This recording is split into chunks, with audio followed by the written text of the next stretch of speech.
നമ്മുടെ PRC teacher നമ്മുടെ ഈ പഠന ദിവസവുമായി ബന്ധപ്പെട്ട കാര്യങ്ങൾ വിശദീകരിക്കുന്നതിനോട് നമ്മുടെ പരിപാടി കാണുന്നതിന് വേണ്ടി എത്തിയിട്ടുണ്ട്. അവരെ ഈ പരിപാടിയിൽ സ്വാഗതം ചെയ്തുകൊണ്ട് രണ്ടു വാക്ക് സംസാരിക്കുന്നതിന് ക്ഷണിച്ചോളൂ.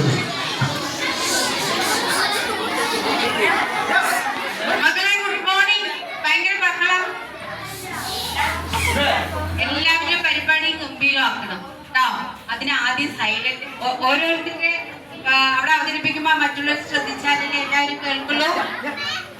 ഇന്നത്തെ നമ്മുടെ ചമ്പ്രകുളം സ്കൂളിലെ അതായത് സ്കൂൾ തല പഠനോത്സവത്തിന്റെ ഉദ്ഘാടനം നിർവഹിച്ചിട്ടുള്ള നമ്മുടെ കോട്ടായി പഞ്ചായത്ത് പ്രസിഡന്റ് സതീഷ് അവർ, അതുപോലെ ഇന്നത്തെ അധ്യക്ഷ സ്ഥാനം അലങ്കരിക്കുന്ന PTA പ്രസിഡന്റ് ശ്രീ മുരളീധരൻ അവർ, സ്വാഗതം ആശംസ അറിയിച്ച നമ്മുടെ സ്കൂളിലെ വിജയകൃഷ്ണ മാഷ്, അതുപോലെ ഇവിടെ ആശംസകൾ അറിയിക്കുന്ന ശശിധരൻ കോട്ടായി മെമ്പർ,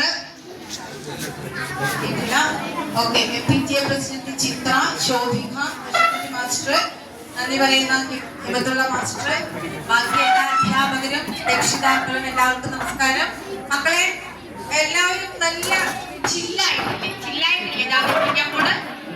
പക്ഷെ ഞാൻ നിങ്ങളുടെ വാർഷികത്തിന് കാണിക്കുന്ന ആ ഒരു ഉഷാറും കുറവുള്ള പോലെ ഉണ്ടല്ലോ. വാർഷികത്തിനൊക്കെ ഭയങ്കര വൈകുന്നേരം ആയപ്പോഴും എന്തൊരു ഉത്സാഹമായിരുന്നു. പക്ഷെ പഠനോത്സവം എന്ന് പറയുന്നത് ഗവൺമെന്റ് പൊതുവിദ്യാഭ്യാസ വകുപ്പ് നമ്മളെ പഠനത്തിന്റെ എല്ലാ മികവുകളും അല്ലെങ്കിൽ നിങ്ങളുടെ പഠന പ്രവർത്തനവുമായിട്ടുള്ള എല്ലാ ഡിസ്കോഴ്സുകളും ഉത്സവമാക്കി മാറ്റുക എന്നാണ് പൊതുവിദ്യാഭ്യാസ വകുപ്പ് ലക്ഷ്യം വെച്ചിരിക്കുന്നത്. ആ ഉത്സവമാക്കാൻ നമ്മൾ എത്രത്തോളം ഒരുങ്ങിയിട്ടുണ്ടോ അത്രയും മനോഹരമാക്കുക എന്നുള്ളതാണ് ഗവൺമെന്റിന്റെ ലക്ഷ്യം. അപ്പോ മക്കള് പ്രവേശനോത്സവം മുതൽ ഈ നിമിഷം വരെ നമ്മൾ പഠന പ്രവർത്തനങ്ങളായിട്ടുള്ള എല്ലാം ഭാഷ, സയൻസ്, സോഷ്യല്, മാത്സ് ഇതെല്ലാം ഏതൊക്കെ രീതിയിലാണ്, ഭാഷകളെല്ലാം വരും.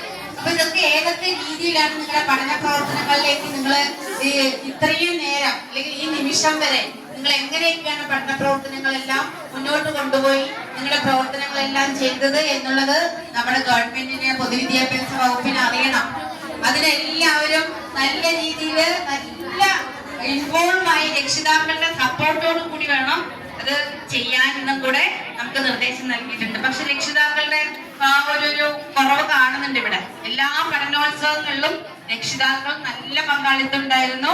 അപ്പൊ ഈ പറയുന്ന നമ്മുടെ പാഠ്യപദ്ധതി പരിഷ്കരണം കഴിഞ്ഞ വർഷം പൊതുസമൂഹത്തിൽ നിന്ന് നമ്മളെല്ലാം ചർച്ച ചെയ്തിട്ടാണ്.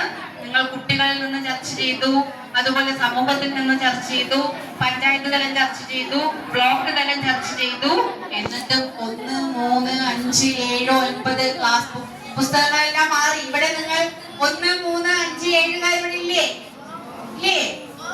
നിങ്ങൾ പുതിയ പുസ്തകങ്ങളൊക്കെ നല്ല രീതിയിൽ ആസ്വദിച്ചല്ലേ പഠിച്ചത്? അതിന്റെ പഠന പ്രവർത്തനങ്ങളാണ് നമ്മളിവിടെ അവതരിപ്പിക്കാൻ ഞങ്ങളെല്ലാവരും കാണാനും പോകുന്നത്. ബാക്കി എല്ലാ വിഷയങ്ങളുടെയും ഈ പാഠ്യപദ്ധതിയുടെ ഭാഗമായി നമ്മൾ കിട്ടിയ പുതിയ പുസ്തകത്തിൽ എന്തെല്ലാം മാറ്റങ്ങൾ വരുത്തിയിട്ടുണ്ടോ, നിങ്ങൾ എല്ലാവരും കൂടി അഭിപ്രായപ്പെട്ടതൊക്കെ തന്നെയാണോ പാഠഭാഗത്തിൽ വന്നിരിക്കുന്നത്? ഇതെല്ലാം നമ്മുടെ പാഠപുസ്തകത്തിലുള്ള എല്ലാ പ്രവർത്തനങ്ങളും രക്ഷിതാക്കൾ അറിയണം, സമൂഹം അറിയണം.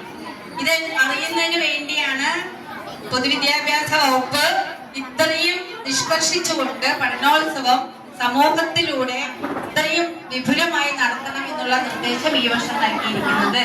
അപ്പൊ ആ പഠനോത്സവത്തിലേക്ക് നിങ്ങൾ എല്ലാവരും ഒരുങ്ങിയിട്ടുണ്ടോ? നല്ല രീതിയിലാണോ ഇതെല്ലാം അവതരിപ്പിക്കുന്നത് എന്നാണ് ഇന്ന് ഞങ്ങളിവിടെ എല്ലാവരും നിങ്ങളെ നോക്കി കാണുന്നത്. ഇനി നിങ്ങൾ വൈകുന്നേരത്ത് നിങ്ങളുടെ ഏതോ ഒരു പൊതുവേദിയിൽ അല്ലെ പൊതുസ്ഥലത്ത് നിങ്ങൾ അവതരിപ്പിക്കുന്നുണ്ട്. അപ്പൊ ആ സ്ഥലത്ത് നിങ്ങൾ അവതരിപ്പിക്കുമ്പോൾ ഇതിനേക്കാളും ഗംഭീരമായി മറ്റുള്ള ജനങ്ങള് അൺഎയ്ഡഡിലൊക്കെ പഠിക്കുന്ന കുറെ കുട്ടികളും രക്ഷിതാക്കളൊക്കെ ഇത് കാണണം അല്ലെ. ഒന്നും സംസാരിക്കാൻ പോലും കഴിയില്ലാത്ത അല്ലെങ്കിൽ ഈ സ്റ്റേജിന്റെ മുന്നിൽ ക്ലാസിന്റെ മുന്നിലേക്ക് വന്ന് സംസാരിക്കാൻ പോലും പേടിയുള്ള മക്കളായിരിക്കും അൺഎയ്ഡഡിൽ ഉണ്ടാവുക. നിങ്ങൾ അങ്ങനെയാണോ?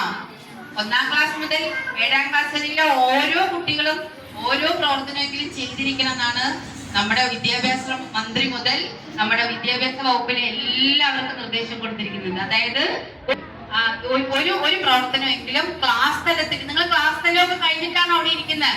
ക്ലാസ് തല പഠനോത്സവം കഴിഞ്ഞോ? ക്ലാസ് തല പഠനോത്സവത്തില് എല്ലാ കുട്ടികളും കുട്ടികൾക്കും അവസരം നൽകണം. രക്ഷിതാക്കളുടെ സപ്പോർട്ട് കൂടി ആയിരിക്കണം നൽകേണ്ടത്. അത് കഴിഞ്ഞിട്ടാണ് ഇപ്പോൾ സ്കൂൾ തലത്തിലേക്ക് എത്തിയിട്ടുണ്ടാവേണ്ടത്. അപ്പൊ ഇതെല്ലാം നിങ്ങൾ നല്ല രീതിയിൽ അവതരിപ്പിക്കേണ്ടതുണ്ട്. അതുപോലെ നിങ്ങളുടെ പഠന പ്രവർത്തനങ്ങൾ ഈ പാട്ടിലൂടെ, ഞാൻ ഒരു സ്കൂളിൽ കണ്ടത് നമ്മുടെ ലഹരി വിരുദ്ധത്തിന് ഉള്ള പാഠഭാഗം, അതില് അവര് നല്ലൊരു എന്താ പറയാ ഡാൻസോട് കൂടിയാണ് അതിനൊരു മെസ്സേജ് നൽകിയിരിക്കുന്നത്. നല്ല ഡാൻസിന്റെ ആവിഷ്കാരത്തോടു കൂടിയാണ് അവരുടെ ആ ലഹരി വിരുദ്ധത്തിന്റെ പ്രവർത്തനം നടന്നിരിക്കുന്നത്. അതുപോലെ നാടകം, മൈമ്, ഇതിലൂടെയുള്ള എല്ലാ പ്രവർത്തനങ്ങളിലൂടെയും ഒരു പാഠഭാഗത്തിലെ ഒരു പഠന പ്രവർത്തനം സമൂഹത്തിലേക്ക് എത്തണം. അതിപ്പോ നിങ്ങൾക്ക് മുഴുവനായിട്ടും ചിലപ്പോൾ നടത്താൻ സാധിച്ചില്ലെങ്കിലും വൈകുന്നേരം നമ്മുടെ സമൂഹത്തില് ജനങ്ങൾ കാണണം. ഇത്രയും കാണപ്പെടും മനസ്സിലാവും. ഒരു ഇൻട്രോവേർട്ടായി അല്ലെങ്കിൽ ഒന്ന് നാലാൾ കൂടുമ്പോൾ സംസാരിക്കാൻ മടിയുള്ള ഒരു കുട്ടി ആ നാലാളിന്റെ മുമ്പിൽ അവതരിപ്പിക്കുമ്പോൾ നമ്മുടെ ആ കുട്ടികൾക്ക് ഒന്നും പേടിച്ച് സംസാരിക്കാൻ കഴിയാത്ത മക്കളെല്ലാവരും ഇത്രയുള്ള മാറ്റം, സർഗശേഷി, തന്റെ കഴിവിലുള്ള തന്റെ ആ എല്ലാ കഴിവുകളും പ്രകടിപ്പിക്കുന്നത് കാണുമ്പോൾ പൊതുവിദ്യാലയത്തിന്റെ മികവുകള്, നമ്മുടെ ഭൗതിക സാഹചര്യങ്ങള്, അധ്യാപകരുടെ മികവുകള്, അധ്യാപകര് സാധാരണ അൺഎയ്ഡഡിൽ പഠിപ്പിക്കുന്ന അധ്യാപകരെക്കാളും എത്രയോ മുൻപന്തിയിൽ നിൽക്കുന്ന ബിഎഡും സെറ്റും MA PG അതുപോലെ എല്ലാ ക്വാളിഫിക്കേഷനുള്ള ആളുകളാണ് നമ്മുടെ അധ്യാപകര്. ഇതെല്ലാം ഉള്ള അധ്യാപകര് നമ്മുടെ മക്കൾക്ക് നൽകുന്ന ശേഷികള്, അതുപോലെ നമ്മുടെ കുട്ടികൾക്ക് എല്ലാ സ്വാതന്ത്ര്യവും, ഒരു കാരണവശാലും കുട്ടിയെ കരയിപ്പിക്കാതോ ടെൻഷൻ അടിപ്പിക്കാതെയോ ആണ് പാഠഭാഗങ്ങളിലേക്ക് പോകുന്നത് എന്നുള്ളത് സമൂഹം തിരിച്ചറിയേണ്ടതുണ്ട്.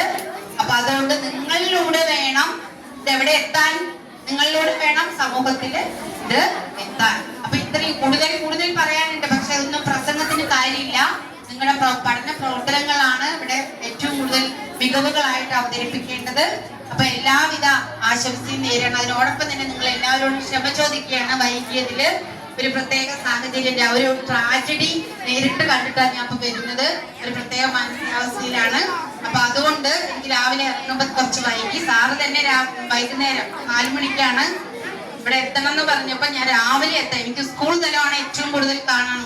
അതിൽ നിന്ന് എന്തെങ്കിലും മാറ്റം വരുത്തണമെന്നുണ്ടെങ്കിൽ അത് പൊതുസ്ഥലത്തും കൂടെ അവതരിപ്പിക്കേണ്ടതുണ്ട്. അപ്പൊ എല്ലാവിധ ആശംസകളും നേർന്നുകൊണ്ട് നമ്മുടെ ഈ വർഷത്തെ പഠനോത്സവം ഗംഭീരമായി കുട്ടികൾക്ക് അവതരിപ്പിക്കാൻ സാധിക്കട്ടെ എന്ന് പറഞ്ഞുകൊണ്ട് നിർത്തുന്നു. നന്ദി, നമസ്കാരം.